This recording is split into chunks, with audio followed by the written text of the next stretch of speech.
Ukuze ngingaphuzisa umhlangano 2 minutes yakho ingakwana ukuqhubela next candidate. Ngiyabonga. Salibonani inkulumano omuhle. Mina igama nguRodney Jele, one of the candidates ezincintisa ukungena kuba ngu-MP eNkulumane, independent candidate. Lami ngumntwana wakho napha eNkulumane, ngingumhlali wakho napha njalo futhi eNkulumane, njalo ngeke ngakhokhela khona napha eNkulumane particularly ku-Ward 22. Isifiso sami bazali ngesokuthi nxa ingangena kuqhakathekile ukuthi sibe le proper representation.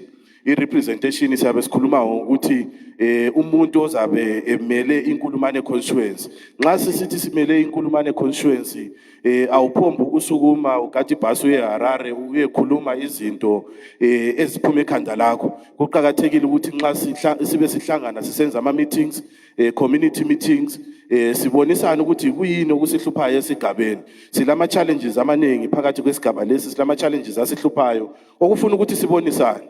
So okuqhakathekileyo ukuthi abantu bebe besenza ama-engagement, sisenza ama-meetings, sibone ukuthi kuyini okusikhathazayo eNkulumane. You recall ukuthi iNkulumane it's unique kulamanye amalokitshi. Emakhokho baba lama problems abo, thina eNkulumane silama problems abo. So nxa ungayekela ukuhlangana labadala beNkulumane kuzaba nzima ukuthi uhambe eParliament uye represent iNkulumane. Njalo kunye okuqhakathekileyo ukuthi nxa sufika ngale umsebenzi ka-member of parliament ngokubumba imithetho, but imithetho awuyibumbi iphuma esikhwameni sakho, imithetho uyibumba iphuma kuzakhamizi. Njalo futhi imithetho esabe sikhayela ukuthi siyibumbe imithetho engaviolate ama-human rights. Sikhuluma ngama-issues amanye omela implementwe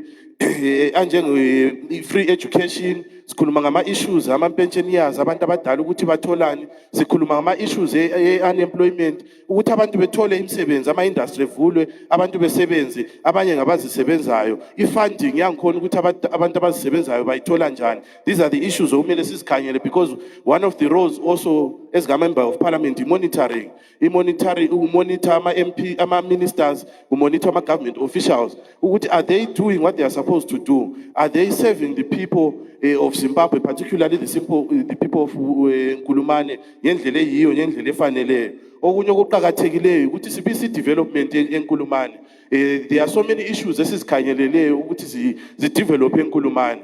Mina ngiyintsha sesikhanyele siqhathanisa lamanye amazwe where everything is computerized. These are such development esizikhanyelele ukuthi sizibise eNkulumane. Njalo futhi okuqhakathekileyo ukuthi njengomember of parliament userve abantu, ubakhulumele, njalo ubise i-change ku community yeNkulumane. Ngiyabonga. Siyabonga.